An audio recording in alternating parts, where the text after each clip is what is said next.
Velkommen her alle sammen. Sådan en midnatsforestilling. Det var anden gang, den her film bliver vist. Jeg skulle have været her første gang oprindeligt, men så var jeg ude at rejse, og så derfor blev det til den her lidt skæve tid. Men altså, den film, vi skal se, den varer ikke så længe. Den varer 66 minutter. Til gengæld så har jeg tænkt, så kunne jeg måske snakke lidt længere. Det kommer nok til at vare en 20 minutters tid, vil jeg tro. Og det skal handle om Holmes i 2. verdenskrig. For det blev en afgørende tid for Sherlock Holmes, både med de her film, som den her, vi skal se i aften, er en af, og så også i Danmark, hvor man jo ikke ellers kunne se de her film, men der skete så nogle andre ting, og det er begge de ting, jeg vil prøve at tale om.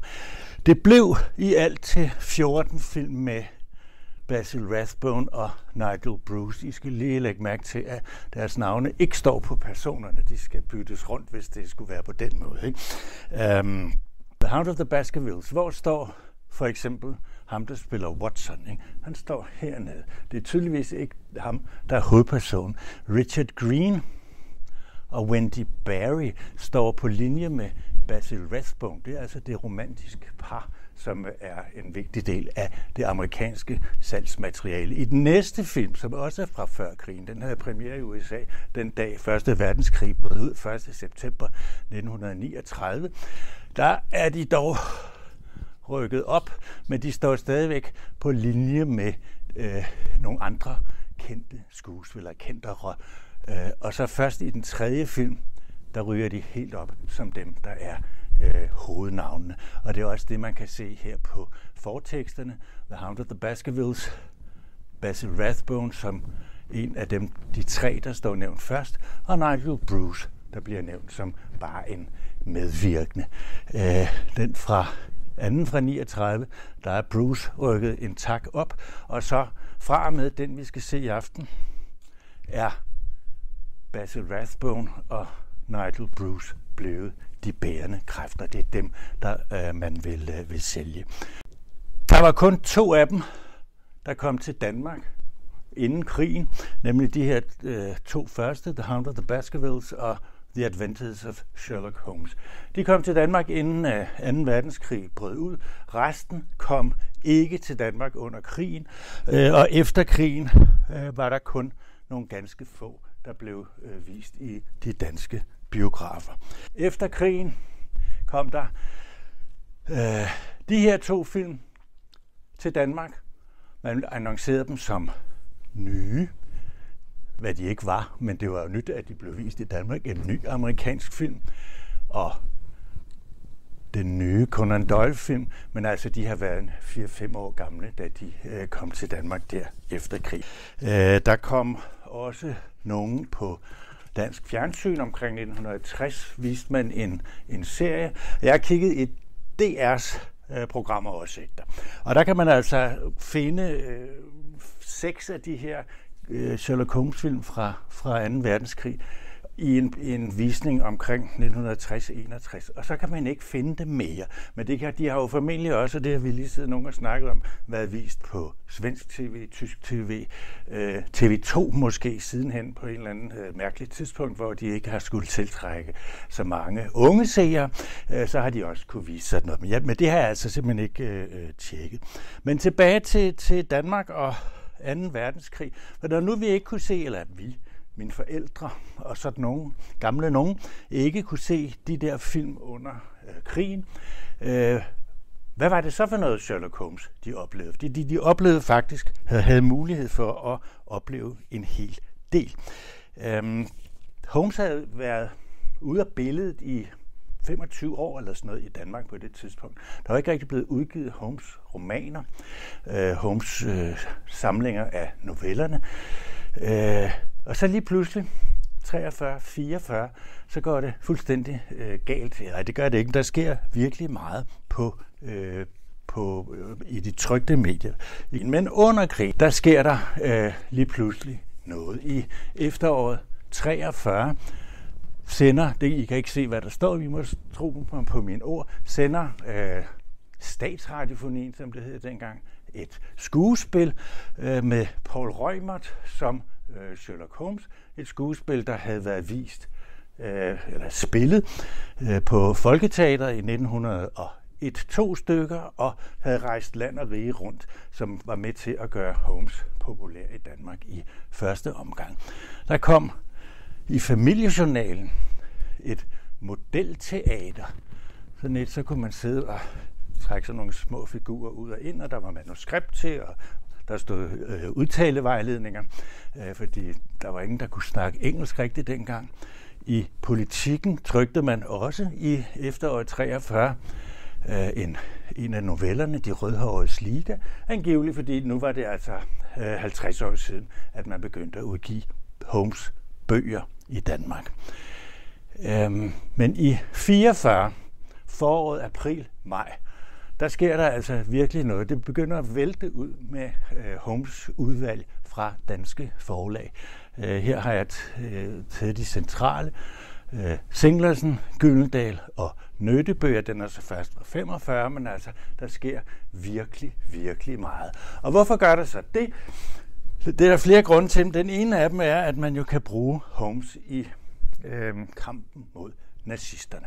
Her har vi noget. Han er englænder, han er fra de gode gamle dage, fra før verden gik af lave, og så på den måde bliver han sådan en slags ideologisk modstandsfigur i Danmark på det her tidspunkt. Og det var altså ikke fordi man kunne se de der amerikanske film, men fordi man så gjorde det på en anden måde.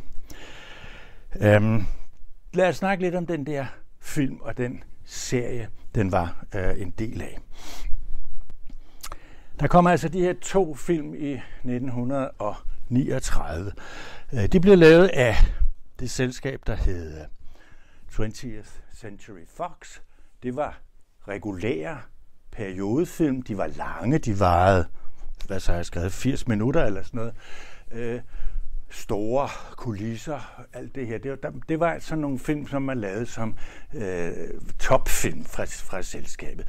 De lavede så 2 i 39, og så lavede de ikke flere. De næste, der kom, de kom fra Universal, et andet studie, og der kom så en serie på 12. Stadigvæk med Basil Rathbone og Nigel Bruce som Holmes og Watson. Men altså, hvad var det egentlig, der skete der?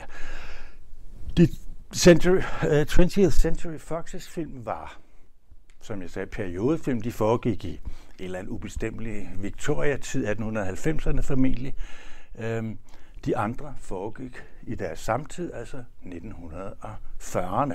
Så Holmes var blevet delvist moderniseret. Det vender jeg lidt tilbage til. Det var det, man kalder B-film. For at vide, hvad B-film er, så skal man vide, at der også var noget, der hed A-film. Og dengang havde man altså i de amerikanske biografer noget, der hed double features.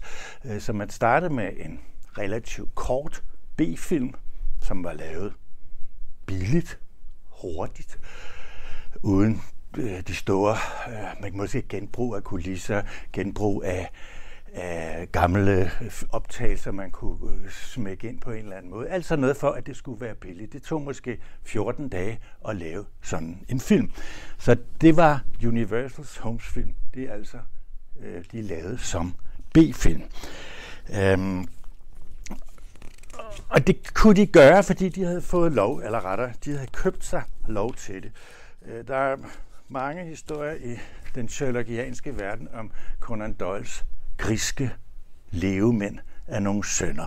At de aldrig lavede noget som helst andet end at håndhæve rettighederne til deres fars historie, således at de kunne bo på luksushoteller på Rivieraen og tage på tigerjagt, eller hvad fanden det nu var, de lavede.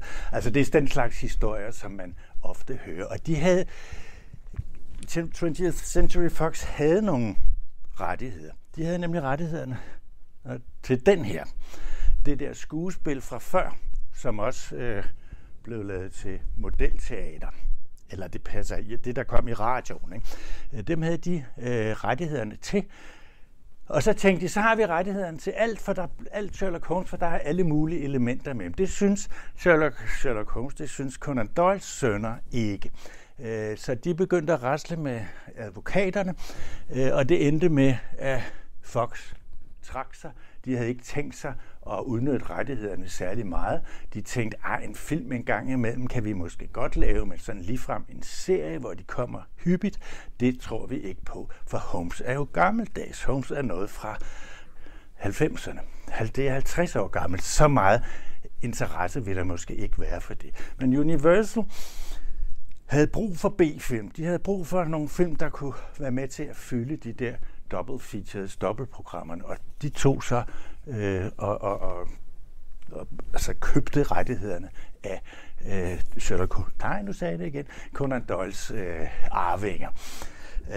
Så det var en af grundene til det. Hvorfor de så blev samtidsfilm? Det tænker jeg er, fordi så kunne man opfylde nogle forventninger, som den amerikanske stat havde. Vi vil gerne have, at filmbranchen træder ind i krigen, træder ind med opbyggelige film, eller med film, der kan mobilisere, film, der kan gøre amerikanerne venligt stemte over for krigsindsatsen og over for englænderne. Englændere, de var godt nok sære, men de var alligevel nogle af os. Det var ligesom den måde, det skulle bruges på. Og det blev det i særdeleshed ved de første 3 af de her film. I kan se, jeg har lavet sådan en lang liste over, hvad det er for nogen, hvornår de havde premiere, og sådan, hvis der er nogen, der meget gerne vil have det, så må I skynde jer at tage et billede, for det forsvinder lige om lidt. Det er ikke noget, jeg skal bruge det så meget, så kan I bare se, at det var altså fra 39 og til 46, at de lavede de der film. Der er nogle tomme pladser derude til højre. Det er fordi, de sandsynligvis ikke har været vist i danske biografer, dem hvor der er en tomme plads. Jeg har i hvert fald ikke kunne finde det, biografer eller tv. Noget særligt ved de der film, hvis man nu sådan kigger på dem, jeg har inden for den sidste måneds tid set dem alle sammen. Jeg har set nogle af dem i forvejen, men aldrig så intenst. Det er nærmest som at sidde og streame dem, hvad jeg i og for sig også gjorde. De ligger gratis på YouTube, så man kan bare se dem der, hvis man gerne vil se dem. De er jo sådan en slags stereotype eksempler på, hvad man gør, eller hvad man kan gøre, når man skal lave filmatiseringer. Det er meget, meget forskelligt, hvordan de bruger Conan Doyles historie. Nogle gange bliver det brugt meget, meget lidt. Det er et navn, det er et replikskifte. Andre gange er det meget mere. Nogle gange så siger filmene, at de er, som her, based on the play. Men altså bare fordi der står, at de er based on noget, så behøver det egentlig ikke at være det. Der er meget, meget lidt i den her film, der overhovedet har noget som helst at gøre med det der stykke. Men de havde rettighederne til det, og derfor skriver de det. Det er jo også tydeligt, at det er en filmserie. Det er lidt ligesom at sidde til huset på Christianshavn.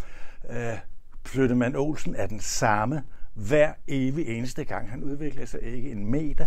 Det samme gælder for de gennemgående karakterer her. Sherlock Holmes og Dr. Watson er de samme karakterer. De gennemgår ikke et forløb. Man kan se filmene i hvilken som helst rækkefølge man vil, uden at tænke, var han ikke sådan før?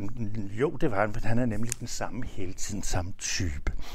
Der er også der er flere skuespillere, der er med i mange af filmene i forskellige roller, godt nok. Moriarty, som på et eller andet tidspunkt ligesom bliver Holmes, ham han altid skal have som fjende. Han er med i 3 af de her film, og han skal jeg ikke sige for meget, men han dør i hvert fald i nogle af dem, ikke? Men det kan man i den slags. Altså, det er, som Michael deroppe sagde lige før, da vi sad og snakkede sammen, det er som Blofeld i James Bond-filmen. Han forsvinder, men så var han ikke rigtig død alligevel. Her er det så, det er ikke den samme skuespiller, der spiller Moriarty, men han kommer altså igen et par gange, når man har brug for en rigtig, rigtig god film. Og når man nu taler Blofeld, så noget af det, der har slået mig, når jeg har siddet og set dem alle sammen, det er, hvor meget James Bond-filmene egentlig ligner de her Sherlock Holmes. Det har jeg ikke tænkt på før, men der er sådan elementer, man tænker, hvor er det nu, jeg har set sådan noget i den stil før? Og det er altså i James Bond. Der er for eksempel de her møder mellem helten Bond eller Holmes og skurken. Først så mødes de ved godt begge to, hvem hinanden er. Du er skurken, jeg er helten. Og så snakker de sådan indforstået om det og truer hinanden.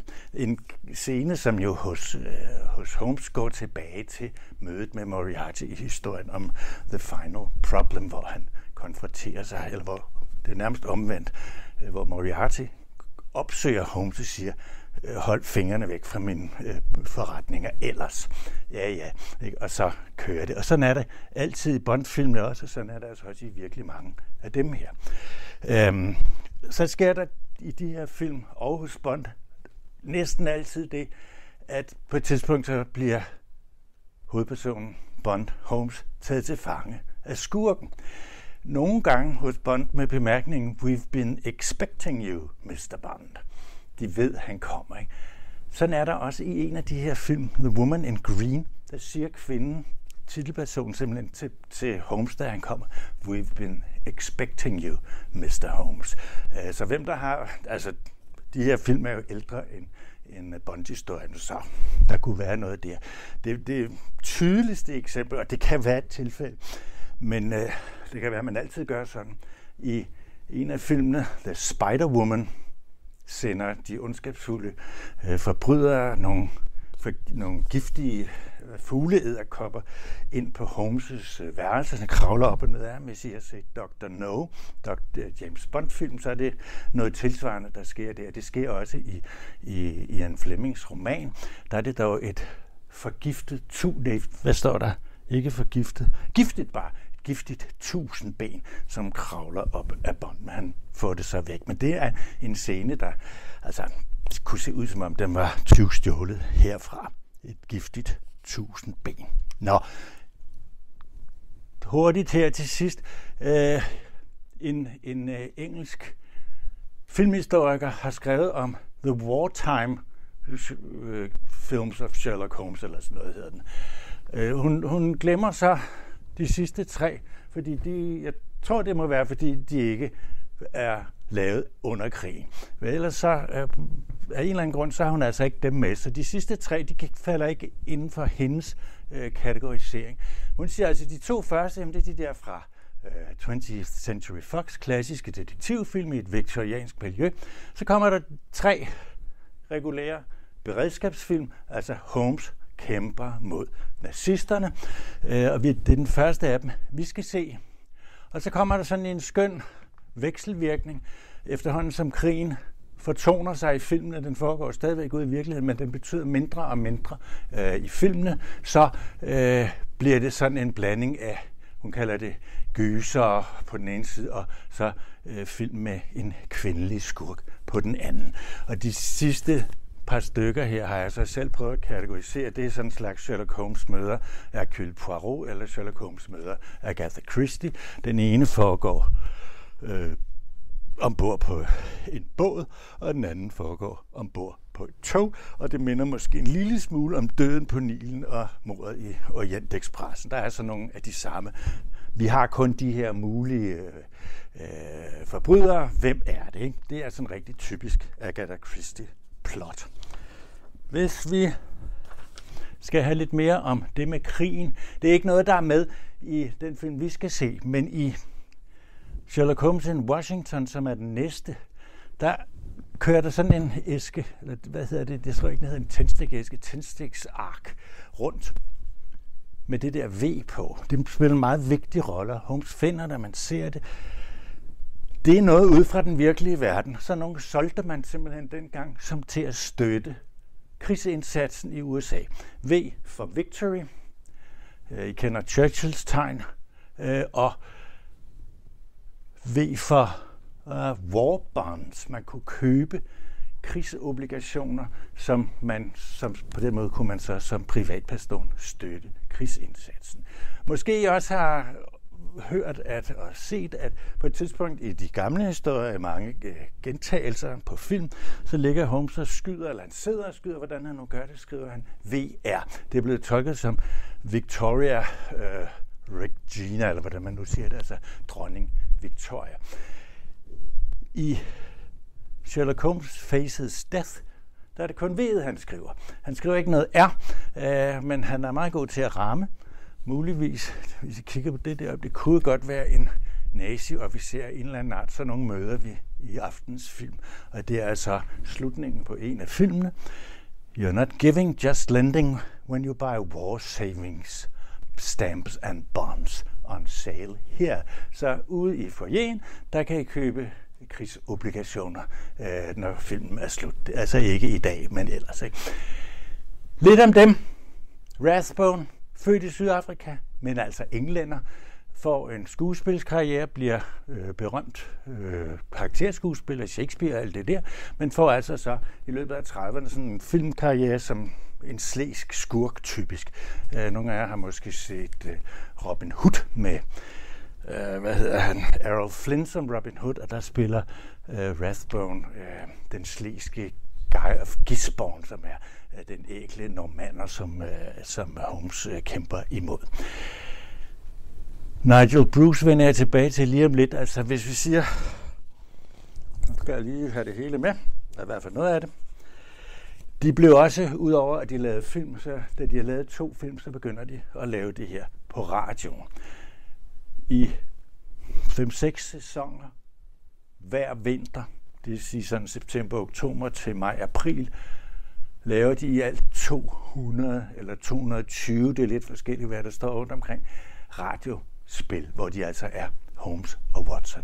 Så holder først Rathbone op, og siden Bruce op, men der bliver lavet over 300 af de her radiospil til det amerikanske marked i 40'erne.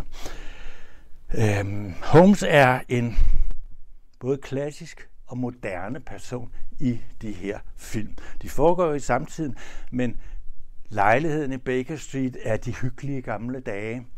Der er mange af filmene, der foregår sådan både i samtiden og så langt ude på landet, hvor der er sådan nogle folkloristiske englænder på en pop og en masse tog og gamle, altså sådan noget fog, ikke elektriske tog, men tog og gamle bygninger og døre, der knirker og mystiske husbestyrerinder og sådan noget, som ellers hører til i en anden tid. Men her, der kan de så ligesom køre frem og tilbage og sige, at Holmes er både moderne, som her han har spændende apparater stående, så han kan høre forskellen på en afspillet af en plade i radioen og en live-koncert. Det kan han bruge til noget i den her.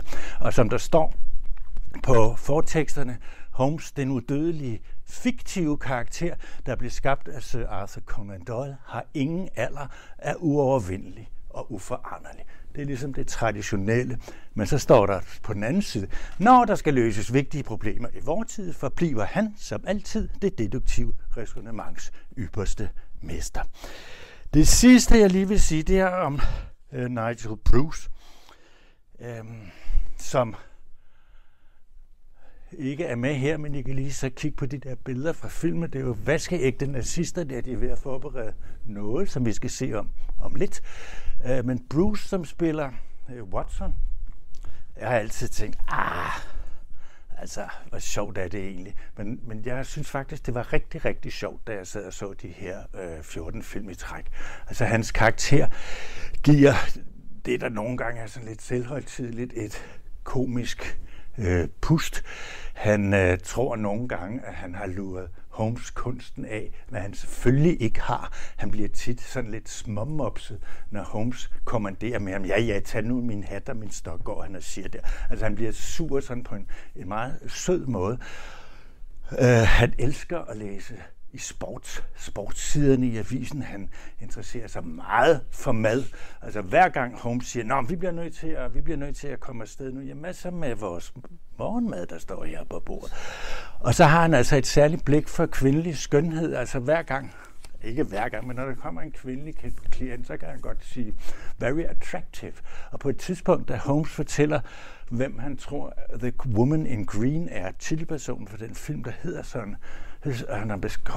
Holmes har beskrevet den her karakter, så siger Watson, hvad, har du også hendes telefonnummer? Altså, det er jo sådan en skurvognsvits, men altså, det får han lov til at sige. Det aller sidste i den film, vi skal se, og det er det sidste, jeg vil sige, er det der citat.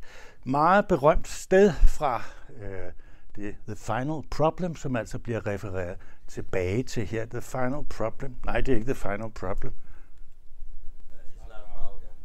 Lars Bau, ja. Hans sidste opgave, hedder den det på dansk, som foregår lige før udbruddet af 1. verdenskrig. Der er noget med en tysk agent. Jeg kan se, om I kan genkende lidt der. Den slutter på den her måde, efter at Holmes har løst problemet. Så står de og kigger ud, og så siger Holmes, Watson siger, der er en østenvind på vej, Watson. Det tror jeg da ikke, Holmes. Det er meget lunt. Ja, gode gamle Watson, ikke? Du forstår vist ikke helt, hvad der foregår. Men du er det eneste punkt, det er en faste punkt i en tid i forandring. Der er nu alligevel en østenvind på vej. Og sådan en vind, som aldrig har blæst over England. Den bliver kold og bitter, Watson. Og mange af os kommer måske til at visne i dens vindstød. Men det er ikke desto mindre Guds egen vind, og der vil ligge et renere, bedre, stærkere land i solskinnet, når stormen er løjet af. Det bliver citeret direkte i slutningen af den her film, vi skal se. Nu blev det så tilpas langt, at klokken den er ved at blive cirka 20 minutter over 11, før vi er færdige her i aften. Men god fornøjelse. Skulle der være nogen, der er interesseret, så har jeg sat en hjemmeside. Der er et par de øvrige medlemmer til stede her i aften, men vi har altså stået for den her kavalkade. Og på søndag er der den sidste film, den har været vist før, men The Hound of the Baskervilles bliver vist igen. Mere vil jeg ikke sige. Så tak for nu.